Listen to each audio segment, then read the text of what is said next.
Hello and welcome to another video. Today we are making this card that we're going to change up the colors a little bit. We're going to keep the same colors, but we're going to change up which is the layer, which is the strip, etc. And we're using today this stamp set right here, the Lovely You stamp set, which is new in our annual catalog. And one of the things that is really neat about this particular stamp set, other than the fact that it does have sentiments and images, which is always really nice, is that it comes in a bundle with this punch right here. It is a punch where it actually has two entry points here, and they will create these lovely, I'm trying not to blind you here, notice these little edges here. These can create labels of varying widths. So you've got 1/2 inch, 3/4 of an inch, and then a full inch here. We're not actually using it on today's card, but you totally could very easily by essentially turning these from flush sides to using this particular border. And in fact, who knows, we might even use it on this card. So let me show you how to make this. So first, let me show you which colors we are using today. So today for our card base, we are using a regular Whisper White card base. You can totally use the thick Whisper White as well. Just this one was the closest one I had today. We're using for our mounting layer here, we're actually going to use the new Just Jade. Here is our white piece of Whisper White cardstock. This Just Jade is 3 3/4 by 5 inches, and then this piece of Whisper White is 3 1/2 by 4 3/4. And so this is going to give us that kind of nice layering here. For our strip this time, I figured we'd switch it up. We'll use Pool Party and then our strip of Whisper White here to go with that. And we'll trim that down. That's part of the reason why I left it as large as it is. So for our colors on our card, we are actually going to be using 4 different colors. We are going to be using So Saffron right here with this image, Pool Party with that one, the new Just Jade with this, and then over here we've got a Rococo Rose. So let me show you how I did that. Let's put these up here just for the stamping process, making that a little easier. So here is our piece of Whisper White cardstock. You can do a lot of different things. For me, I actually put the strip right here. This strip, I kind of started stamping a little bit, and then I overlaid this on top to see how much further I wanted to stamp up above it. So I do recommend you do that. If you have a piece of washi tape, you could kind of try to remove the sticky a little bit and set it down so that it gives you an idea. But be careful with that, because washi tape sometimes will not let the ink dry, and if it doesn't dry, that'll get picked up by your stamps as you lay them on top of the other. So let's go ahead and get started. When I first started stamping this, I did start with I started with my larger images and worked my way back. So I actually started with this one that I'm using in Just Jade. So got to make sure you've got nice coverage. And then in this case, maybe I'm going to stamp it a little higher. I liked how low it was, but I think I'm going to do a little bit higher here. So there's that. And then the eye enjoys 3s, so I'm going to do a 3rd here. All right, so there's that one. Then this is actually the image I claimed to be 2nd largest, so I'm going to do the same thing. Into a nice corner here.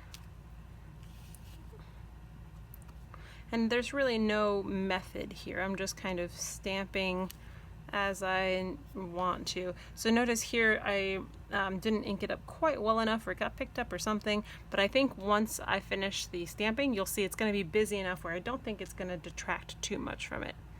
So let's move on with my Pool Party next. And this one's a really good filler stamp, so I'm not too worried about. Let's do it right here. So let's go ahead now, let's put the little yellow flower next.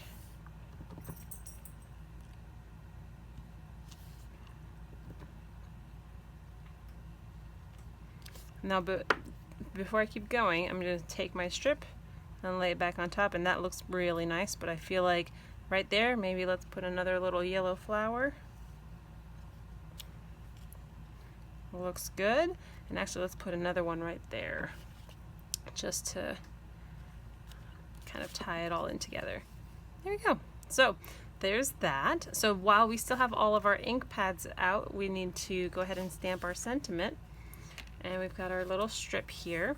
And the sentiment I chose for today is the same one as this card, because I thought, how appropriate is it with right now, and how we can't necessarily all be together, miles apart, but still in my heart. So I thought that one would be really a nice stamp to choose.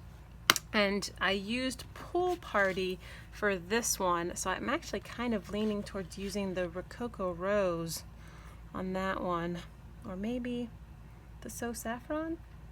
You know what? Let's do a little of both. So let's start with the Saffron, and if I don't like it, I can just flip my piece of cardstock over and try again. So let's see what that looks like. And this is one of the reasons why you may want to hold off on adhering everything as soon as you finish stamping, just to get a sense, oh, I do like that. Yeah, we'll do the Saffron. I think that ties in the like brightness of the yellow from the flowers. Very good.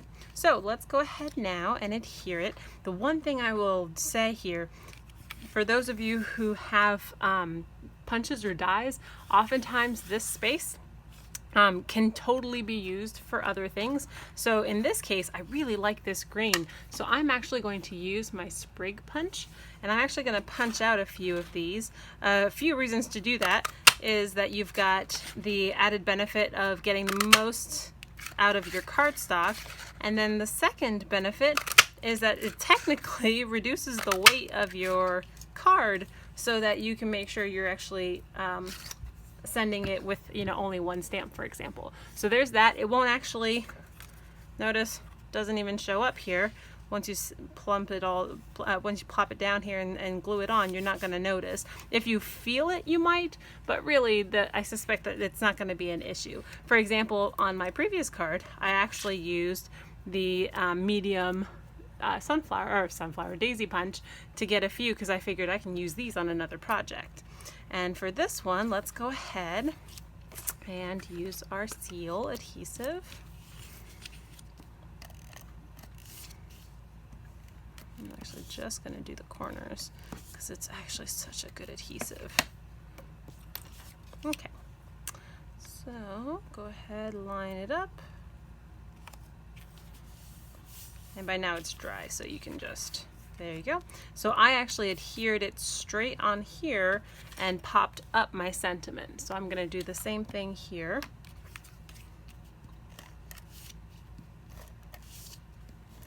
Oh, hello.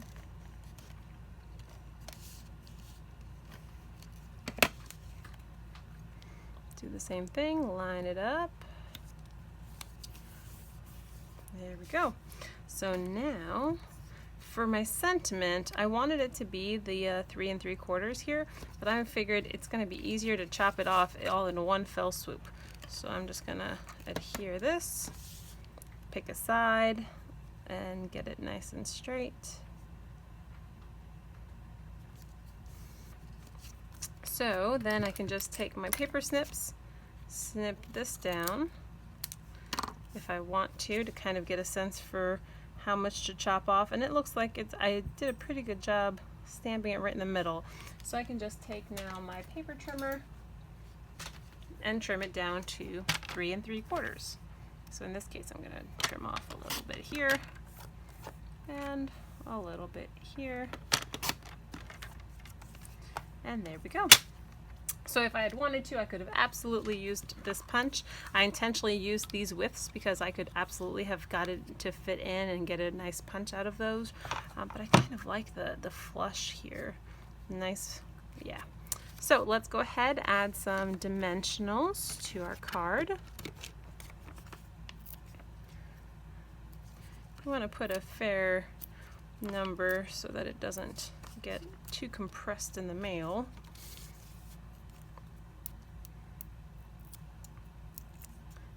take those off. And then layer it. Oh, let's move it up just a smidge. There we go. And then I actually added the In Color enamel dots from the new In Colors for 2020-2022. So I'm going to do that again here, and I actually use the Just Jade because it ties in really nicely. If you had any other types of embellishments from different colors, you totally could use those for any of these. You could even use just clear embellishments as well. Those would all be good options. In this case, I'm just sticking my nail underneath here to pick it up. Let's do. Oops. I should probably just use my Take Your Pick tool. I'm so close to done. There we go. Let's do that. So on the first one I actually put 5, but it's in part, you can't really tell, but underneath there I had smudged the ink just a little bit, so I thought an embellishment to the rescue. So let's go ahead, use my bone folder and press my crease, and there we go. I now have 2 cards, the same colors, a slightly different workup, and both have the same technique going on in terms of my stamping. So go ahead and let me know if you have a preference between these two. I kind of like the brightness here. This is a little bit more of a cooler combination in terms of the blue and the green, but I like that this one seems, even though they're both in the subtles, I kind of like the low-key brightness on this one. So let me know what you think. If you need any of the materials for this, I will have it linked below. My blog, it will be linked below so that you can actually just follow the links if you wish to add any of these to a next order, and I will make sure to respond if you have any questions or concerns, or you need help finding materials, or you need help with this technique. Feel free to let me know, and I will make sure to address those issues. If you want to see more videos like mine, feel free to go ahead and subscribe below, and I will see you in the next video. Bye!